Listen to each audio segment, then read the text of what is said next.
Hello दोस्तों, मैं संजय सिंह और आज हम लोग बात करने वाले हैं सेडजेफ रूल एंड वुड्स रिएक्शन के बारे में। सेडजेफ रूल और वुड्स रिएक्शन के बारे में आज हम लोग बात करने वाले हैं। तो ये सेडजेफ रूल और वुड्स रिएक्शन किस चीज़ से रिलेटेड है, कैसे नहीं है, सबसे पहले ये देख लेते हैं।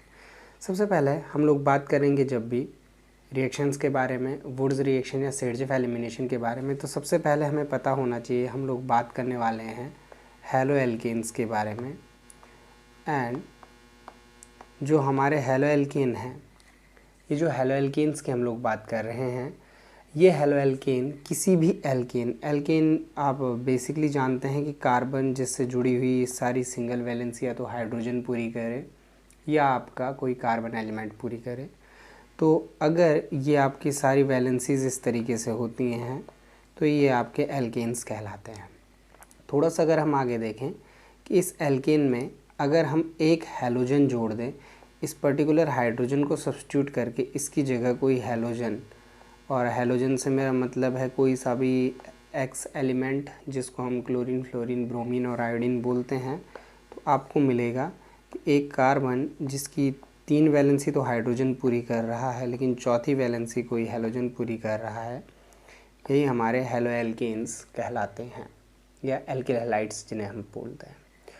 अब ये एल्किल हैलाइड और एरिल हैलाइड का जो केस है या हैलो एल्केन और हैलो एरिन का जो केस है, ये आप 12th क्लास में पढ़ते हैं। लेकिन अभी हमारे लिए जो इम्पॉर्टेंट रिएक्शन है वो है वुड्स रिएक्शन और उसके बाद सेडजेफ एलिमिनेशन रिएक्शन। तो वुड्स रिएक्शन का कॉन्सेप्ट क्या है?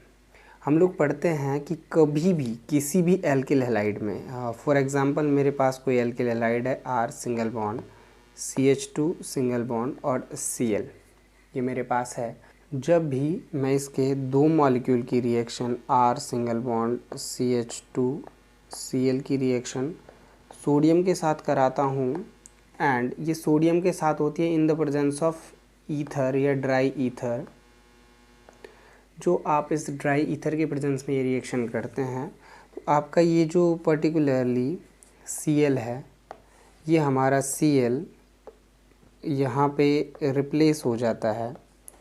ये Cl आपका सोडियम के साथ चला जाएगा और माइनस NaCl के केस में निकल जाएगा, और बचा हुआ जो कंपाउंड आपको मिलेगा वो मिलेगा R single bond CH2 single bond CH2 single bond R। ये आधा और ये आधा 2 मॉलिक्यूल का जुड़कर आपको एक एल्केन देता है।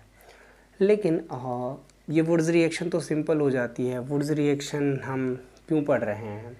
क्योंकि वुड्स रिएक्शन तो आप लोग नॉर्मली देखते हैं। इसमें ख़ास बात यह है कि जब भी आप एक टर्शरी एल्किल हैलाइड जहाँ एक कार्बन की 3 वैलेंसी अदर कार्बन पूरी कर रहे हों और उसके केस में कोई हैलोजन लगा हो, अब आप इस केस की स्टडी में अगर वुड्स रिएक्शन को करने की कोशिश करें, सोडियम के साथ रिएक्शन करें ईथर के प्रेजेंस में, तो ये आपकी वुड्स रिएक्शन नहीं देती, ये आपकी बीटा एलिमिनेशन रिएक्शन देने लगती हैं या सिंपली आपका डिहाइड्रोहैलोजिनेशन रिएक्शन देने लगती है।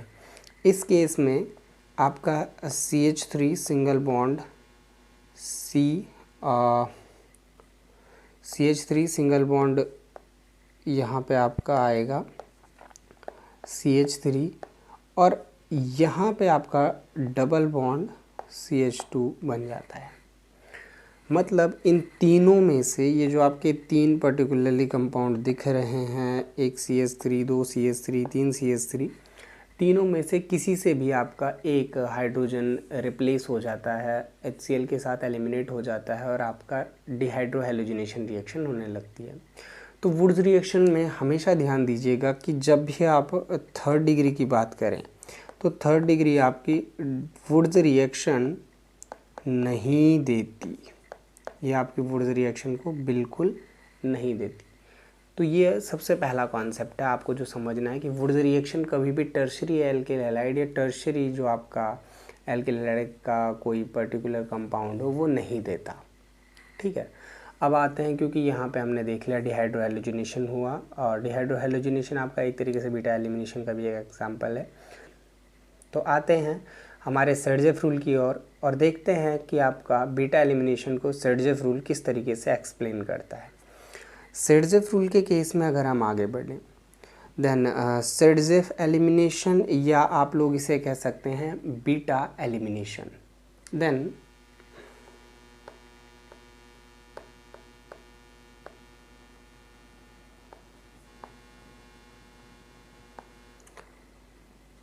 अब सर्जेफ रूल के अकॉर्डिंग जब भी हम देखें कि अल्फ़ा किसे बोलते हैं, तो कोई भी कार्बन चेन, मान लिया ये मेरे पास एक कार्बन चेन है जिसमें आपके 5 कार्बन लगे हुए हैं। इन 5 कार्बन में से आपके पास चौथे कार्बन के पास मान लिया आपका कोई हैलोजन है, क्लोरीन है, और बाकी सभी के पास हमारे हाइड्रोजन हैं, और बाकी सारी वैलेंसी हमारा हाइड्रोजन ही पूरी कर रहा है। तो ये सभी हाइड्रोजन से रिलेटेड हैं। अब पहले बीटा एलिमिनेशन देखने के लिए आपको अल्फ़ा और बीटा के बारे में पता होना चाहिए कि बीटा किन्हें बोलते हैं, किन्हें नहीं बोलते। तो अगर मैं बीटा को एक्सप्लेन करने के लिए जाऊं, तो बीटा को एक्सप्लेन करते टाइम आपको ये ध्यान देना होगा कि ये जो क्लोरीन जिस कार्बन से चिपका हुआ है, ये हमेशा आपका अल्फ़ा कहलाता है। ठीक, अब इस अल्फ़ा के केस में जो बीटा होगा वो उससे जुड़े हुए नेक्स्ट कार्बन, ये 2 आपके कार्बन दिख रहे हैं, ये दोनों के दोनों आपके बीटा कहलाते हैं। और बीटा से जुड़ा हुआ कोई कार्बन होगा तो आपका गामा कहलाता है, और उसके बाद डेल्टा डेल्टा आते रहते हैं। तो बीटा एलिमिनेशन का मतलब क्या है कि जो अल्फ़ा से जुड़ा हुआ क्लोरीन अगर एलिमिनेट हो, और बेसिकली हम इस रिएक्शन में बात कर लें कि ये एलिमिनेशन होगा कैसे, तो हम लोग बात करते हैं ये आपका अल्कोहलिक KOH की प्रेजेंस में होगा, पोटाश की प्रेजेंस में आप जब KOH डालेंगे और ये अल्कोहलिक KOH होगा, तो अल्कोहलिक KOH की प्रेजेंस में यहाँ पे बीटा एलिमिनेशन होने वाला है। तो बीटा एलिमिनेशन के केस में आपके पास यहाँ पे 2 बीटा हैं, एक आपका ये वाला कार्बन एलिमेंट है, ये पर्टिकुलर ये वाला कार्बन एटम है, एक आपका ये कार्बन एटम है।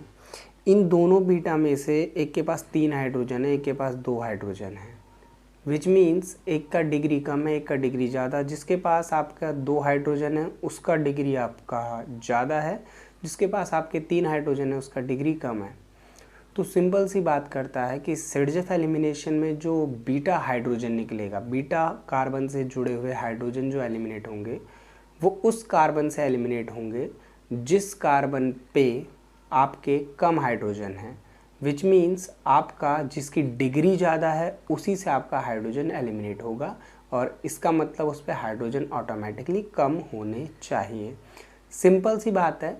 आपका सर्जेफ एलिमिनेशन ये नहीं बोलता कि दूसरा प्रोडक्ट नहीं बनेगा, ये बोलता है दोनों प्रोडक्ट बनेंगे, बट प्रीडोमिनेंट जो प्रोडक्ट बनेगा वो हमेशा लेस हाइड्रोजन वाले या हाई डिग्री वाले कार्बन से हाइड्रोजन एलिमिनेट करके बनेगा।